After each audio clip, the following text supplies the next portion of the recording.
हमारे इस एज में या लाइक 25 से 20 साल हुँ, इस एज के जो यूथ है, हुँ, कहीं ना कहीं हर एक इंसान की प्रॉब्लम है, हर एक यूथ की प्रॉब्लम है। और मैं कहता हूँ मेरी भी एज के काफ़ी सारे जो मुझे हुँ, देख रहे हैं सुन रहे हैं उनकी हुँ, भी ये प्रॉब्लम है।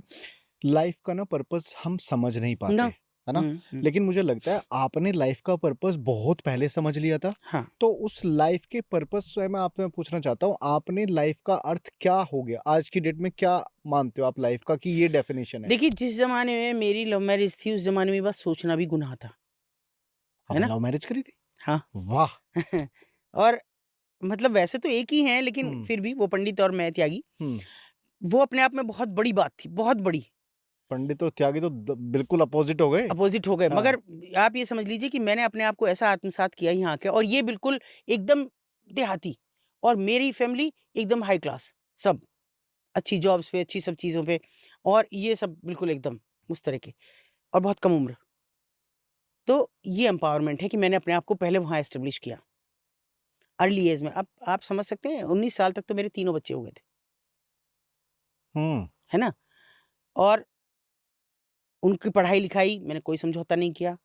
और आपको तो अगर नहीं याद होगा, लेकिन उस समय तो गाँव में लाइटें भी नहीं थी। वार से लाइट आती थी।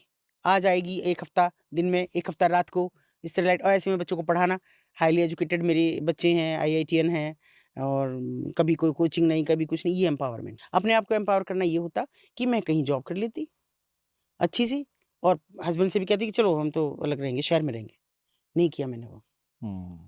जबकि वो चाहते थे कि हम शहर में रहें, लेकिन मैंने पूरी ज़िम्मेदारी समझी, अपने देवरों की शादी की, नंद की शादी की, और पूरी तरह अपना काम भी पूरा परफेक्ट रखा। 10 बजे तक मुझे सारा करके जाना है।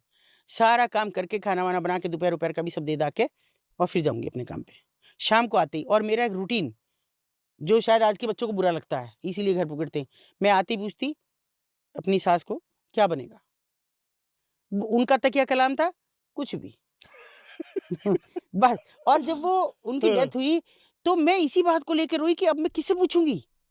मेरी बेटी बड़ी हो रही थी, उसने मुझे कहा, मम्मी वो ही कौन-सा जवाब देती थी? वो भी तो यही कहती थी कि जो कुछ भी, जो रखा हो। तो फिर इसमें कहाँ आ गया? तो इसको दूसरे लोग समझ सकते हैं कि ये उम, वुमेन एम्पावरमेंट नहीं है। मैं मानती हूँ ये एम्पावरमेंट है। अगर आपने अपनी फैमिली को बसाया, मेरे बच्चे बहुत वेल सेटल्ड हैं, हर तरह से हैं, और हाइली एजुकेटेड हैं तीनों बच्चे, और कहीं कोई दिक्कत नहीं है। डन मैम, आई थिंक मुझे लगता है ये सबसे बेस्ट मैसेज